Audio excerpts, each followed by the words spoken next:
খবর 24x সাথে আপনাকে স্বাগত। নতুন নতুন খবর জানার জন্য আমাদের চ্যানেলে চোখ রাখুন। নমস্কার দর্শক বন্ধুরা, স্বাগত আমাদের এই চ্যানেলে।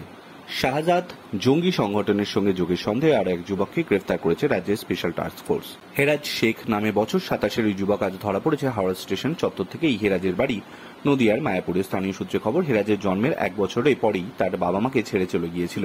এরপর থেকে মা ভাইয়ের সঙ্গে মামার বাড়িতে থাকতো হেরাজ। মামার বাড়ির পাশে একটি ছোট্ট ঘরে থাকতো তারা। জানা যাচ্ছে হেরাজের মা অসুস্থতার কারণে বেশিরভাগ সময় কাটাতেন বদ্ধ ঘরের মধ্যে।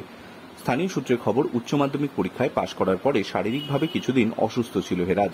অসুস্থতার কারণে 3 বছর ধরে সেই রকম কোনো কাজ করতে পারেনি। পরে কখনো রাজমিস্ত্রির যোগান কেটে, কখনো আবার শ্রমিকের কাজ করে টাকা জমিয়ে একটি মোবাইল কিনেছিল। ছোট্ট ওই বদ্ধ ঘরে মোবাইলই ছিল হেরাজের সঙ্গী। ওই মোবাইলে হাত দেওয়ার অধিকার ছিল না পরিবারের কারোর। বন্ধুদের সঙ্গে ফোনে কথাবার্তা হতো, তার মধ্যে কখন কার সঙ্গে কি কথা হতো তা পুরোপুরি অজানা পরিবারের সদস্যদের কাছে।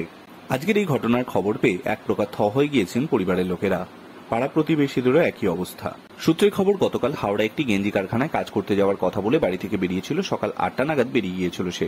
কোন এক পরিচিত ব্যক্তি তাকে গেঞ্জি কারখানায় কাজ পাইয়ে দেবে বলে তাকে বলেছিল। এই বলেই গতকাল বাড়ি থেকে হাওড়ার উদ্দেশ্যে রওনা দিয়েছিল হেরাজ। এরপর কি হয়েছে তা পরিবারের কাছে পুরোটাই অজানা। মঙ্গলবার পুলিশের ফোন আসে তার বাড়িতে। তখনই পাড়ার ছেলে জঙ্গি যোগের সন্দেহে গ্রেফতারির কথা শুনে অবাক প্রতিবেশীরাও। ব্যুরো রিপোর্ট, খবর 24x7।